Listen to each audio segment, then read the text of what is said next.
Hi hello everyone, எல்லோரும் எப்படி இருக்கீங்க? எல்லோரும் ரொம்ப நல்லா இருப்பீங்கன்னு நினைக்கிறேன். இன்றைக்கி பார்த்திங்கன்னா இந்த லெமனை வந்துட்டு ஊற வச்சுருந்தேங்க. இன்றைக்கி வந்து ஊறுகாய் போட்டுடலாம் அப்படின்னு சொல்லி தான் எடுத்து வச்சுருந்தேன். அவ்வளோ ஹாப்பி. ஏன்னா ஒரு 2 வருஷம் ஆச்சுங்க நான் லெமன் ஊறுகாய் போட்டு. ஏன்னா மாங்காய் இருந்ததுனால மாங்காவையே வச்சு தட்டிட்டேன். ஸோ இப்போ மாங்காய் தீர்ந்து போச்சா, அப்போ வேறு வழி இல்லை. சம்மர் வேறு வரப்போகுது. 5 டேஸ் ஆகிடுச்சுங்க நான் ஊற வச்சு.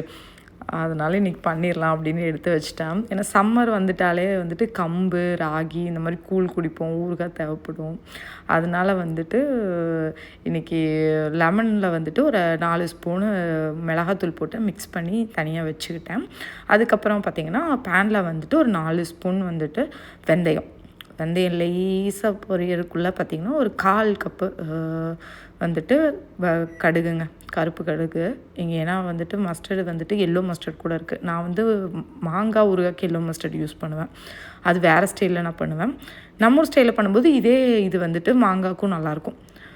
நான் வந்து இன்றைக்கி லெமனுக்கு இந்த மாதிரி பண்ணிகிட்ருக்கேன். நல்லா வறுத்துட்டுங்க. இதை வந்து கடைசியில் வந்துட்டு ஒரு 2 ஸ்பூன் மட்டும் பெருங்காயத்தூள் போட்டுட்டு அடுப்பு ஆஃப் பண்ணிடணும். இது வந்து நல்லா படப்படப்படான்னு வெடிக்கும் பார்த்தீங்களா இந்த கடுகு. அப்போ நீங்கள் வந்து ஆஃப் பண்ணிட்டீங்கன்னா கரெக்டாக இருக்கும். கடுகு நீங்கள் ரொம்ப பொரிச்சிட்டிங்கனாலும் கரிஞ்ச ஸ்மெல் வந்துடும், இல்லை பொரிக்காமல் விட்டிங்கனாலும் ஒரு மாதிரி ஆயிடும். ஆனால் அந்த படப்படன்னு தெரிக்குது பார்த்தீங்களா, அந்த ஸ்டேஜில் அடுப்பு ஆஃப் பண்ணிட்டிங்கன்னா அந்த அடுப்பில் எனக்குலாம் பார்த்திங்கன்னா அடுப்பில் இருக்க அந்த ஹீட்லேயே வந்துட்டு எக்ஸ்ட்ரா கொஞ்சம் ஹீட் ஆகிடும்.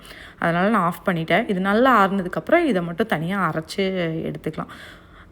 ஊற வச்சுருந்தேன் பார்த்தீங்களா லெமனை, அதுலேயே வந்து உப்பு போட்டு தான் ஊற வச்சுருந்தேன். ஸோ உப்பு நான் வந்து தனியாலாம் ஆட் பண்ணலை.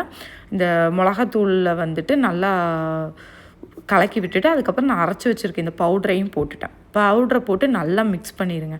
பண்ணினதுக்கு அப்புறமா நல்லா ஒரு 1/2 கப்புங்க நல்லெண்ணெய், 1/2 கப்பு நல்லெண்ணெய் வந்துட்டு நல்லா சூடாகணும். நல்லா சூடானதுக்கப்புறம் கொஞ்சமாக நான் கடுகும் கருவேப்பிலையும் போட்டுக்கிட்டேன்.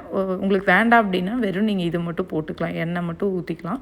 கடைசியில் கொஞ்சமாக அந்த எண்ணெயில் வந்து பெருங்காயத்தூள் போட்டேன். எனக்கு அந்த ஃப்ளேவர் ரொம்ப பிடிக்கும். எண்ணெயில் கொஞ்சம் பெருங்காயத்தூள் போட்டு ஊற்றும்போது நல்லாயிருக்கும். அதனால் கடைசியில் எண்ணெயில் பெருங்காயத்தூள் போட்டு ஊற்றி நல்லா மிக்ஸ் பண்ணி மூடி வச்சிட்டிங்கன்னா ஒரு 3 நாளுங்க அப்படியே விட்டுட்டு அதுக்கப்புறம் யூஸ் பண்ணலாம். ரொம்ப டேஸ்ட்டாக இருந்திருக்கும். நான் வந்து இதை டேஸ்ட்டே பண்ணலை. பட் என் ஹஸ்பண்ட் வந்து அடுத்த நாளே டேஸ்ட் பண்ணிட்டாரு. நல்லா இருக்குன்னு வேறு சர்டிஃபிகேட் கொடுத்துட்டாரு. அப்போ வந்துட்டு ஓகே நம்ம சூப்பராக பண்ணியிருக்கோமா அப்படின்னு சொல்லி நினச்சிட்டேன். செம்ம ஹாப்பி ஆகிடுச்சுங்க. அப்படியே கார்டன் பக்கம் போனால் அப்படியே மஞ்சள் கலர் ரோஸ் வந்து இன்றைக்கி கொத்து கொத்தாக அங்கங்கே பூத்து நின்றுட்டுருக்கு. பறிக்கிறதுக்கு மனசே இல்லைங்க. அப்படியே பார்த்துக்கிட்டே இருந்தேன். மோஸ்ட்டாக இந்த செடி வச்சதே வந்துட்டு சாமிக்கு பூ வேணுன்ட்டு தான். ஆனால் பூவை பறிக்கவே எனக்கு மனசு வரல. பட் ஆனால் பறித்து சாமிக்கு வச்சுட்டேங்க.